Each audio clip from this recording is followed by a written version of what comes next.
Call of Duty points are now in Infinite Warfare. If you want the best way to get free Call of Duty points, click the link down in the description, install the app, and start getting yourself some free Call of Duty points today. Yo, what is up guys? It's the Goblin, and welcome back to another Call of Duty Black Ops 3 video. That's right, today's video, or tonight's video actually, is going to be on Call of Duty Black Ops 3. Basically, I did a supply drop opening because there was this special deal with the big box bundle. I opened some DLC weapons, and I asked the live stream chat in the comment section, saying would you guys like to see some more overpowered class setups and stuff for these new weapons, and everyone seemed to love and bounce at that idea. So if you guys really do enjoy these Black Ops 3 episodes still, I would appreciate if you guys could let me know by A, dropping a comment, and B, dropping a like on this video. If I see, you know, 3,000 likes, which we'll go for, then I will know definitely Black Ops 3 is a game that is still popping, and a lot of you guys still want to see. So 3,000 likes will be the goal for today. Let's go for that, and let's get right into this. So this weapon came out probably a few months ago, maybe 2 or 3 months ago,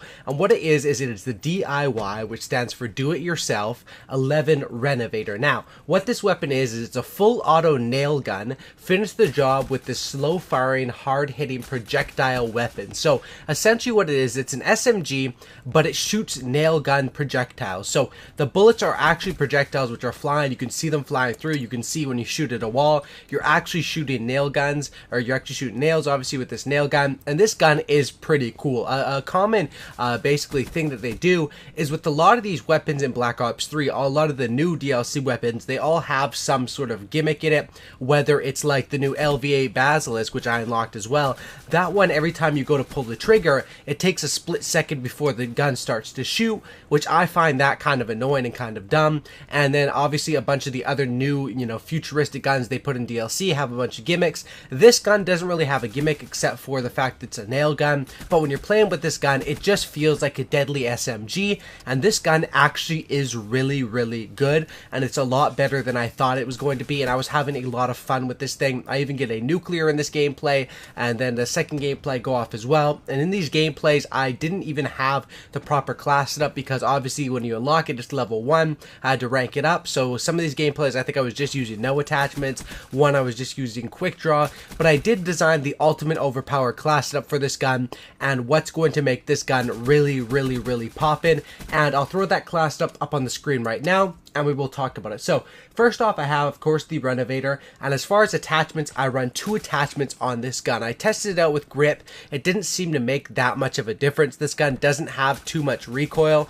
It's really made for close range SMG style. The recoil really isn't an issue. So the 2 attachments that I find that you will need on this gun is going to be quick draw, because quick draw is just a general super helpful attachment. And if you guys know me and you know my class steps, you know how much I really do like quick draw, and how much I put it on and use it on pretty much every single class, especially SMGs, and even on most assault rifle classes if you have that slot available. And my second attachment is going to be extended mags, basically for the fact that I have 25 bullets with this, which is a little bit low. It is a slow firing, hard hitting gun, so you won't run into issues with ammo too often, especially since the reload time is really fast as well, which I don't find the need for fast mags because of that. And that's why I decided just to throw on extended mags. Now, where this gun really comes in handy as because you don't need that many attachments, you have a lot of space for perks. And as far as the perks, I like to run the Afterburner as well as Flak Jacket. I like Afterburner so I'm able to jump around and stay active with an SMG playstyle, and then I like to run Fast Hands as well as Scavenger. If you guys, you know, I haven't done an episode of this in a while, so I'll talk a bit about why Fast Hands is good in this game, because a lot of people think Fast Hands is just for swapping weapons, which it is, but Fast Hands also allows you to aim down sights, or not even aim down sights, but have your gun up and ready to shoot, whether it's aim down sights or whether it's hip fire, a lot faster coming out of a sprint. And of course, if you're rushing around with an SMG, you're going to be coming out of sprints a lot, and you're going to need something like that. And then Scavenger, of course, just so I can pick up some more nails on the ground. I guess your bullet packs would just be nails with this gun, and pick those up. As far as my third perk, this one I only have one third perk here, so of course the debate is between Tactical Mask and between Blast Suppressor. I tend to jump around a lot with this gun, and that's why I just rock with the Blast Suppressor. Similar to in Infinite Warfare, I'm used to the gun, or when you jump around, it doesn't show it on the map in Infinite Warfare. It can be be heard slightly, but back on Black Ops 3, it actually would show on the map every time you would jump around if you didn't have Blast Suppressor, and that's why I chose to rock with the Blast Suppressor on this one. Of course, that can be mixed out for Tactical Mask or whatever you guys want, and this gun is very, very powerful. Now, a common theme with these DLC weapons is they tend to make them a bit weaker. I think for the fact that they don't want people complaining that the guns are pay to win or that they give you too much of an advantage, which I don't really see the point in that, because people are always going to complain about DLC weapons, especially when they're through their supply drop system. I think I get my nuclear up here in a second, which definitely shows that, you know, I get a lot of kills in this game. I think I get 71 to 9 and then 72 to 9 in the second gameplay, but most of those kills are, I mean, a lot of them are from kill streaks, but of course to get a nuclear you have to get 30 kills with your gun in a row, which is essentially a nuclear in this game is 100% the same as a Juggernaut in Infinite Warfare.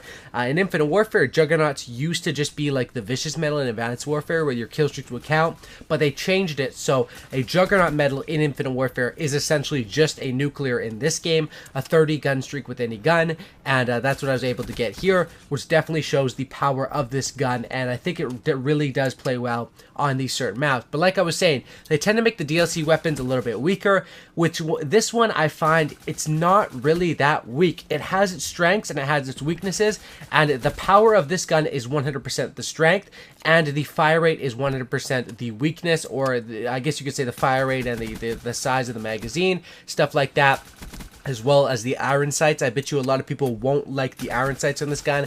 However, I personally don't mind it. This gun also has a pretty decent hipfire, and it was pretty exciting and pretty fun to play some Black Ops 3 today. I actually was not expecting to get a nuclear, and I was pretty excited when I did get it. So hope you guys did enjoy this episode of this series on how to make weapons overpowered. Of course, this is something that it has to do with class setups, and I think that for Infinite Warfare, I have an idea for what I'm going to have to do. Like, I'm going to have a series that comes out in probably like a few months, and it's just going to be everything you guys will need to know about making guns overpowered in that game. But as far as Black Ops 3, I've done every single gun through there, every single gun that's important, you know, the big powerhouse guns, the SMGs, assault rifles, LMGs, on how to make them overpowered. But I still have a few DLC weapons to get as well. If you guys want to see me make these DLC weapons or earn dark matter for these DLC weapons, you guys can let me know that in the comment section down below. I'll leave you guys with the rest of this gameplay because it is pretty exciting and some good live action gameplay. Hope you guys did enjoy this. Like I said, let me know if you guys want to see more Black Ops 3 by smashing that like button. Subscribe to the channel if you guys are new. Have a great night. I recommend you guys enjoy the rest of this gameplay, and that's about it, guys. Subscribe for Cookie and Don't Lookie, and I'm out. Peace.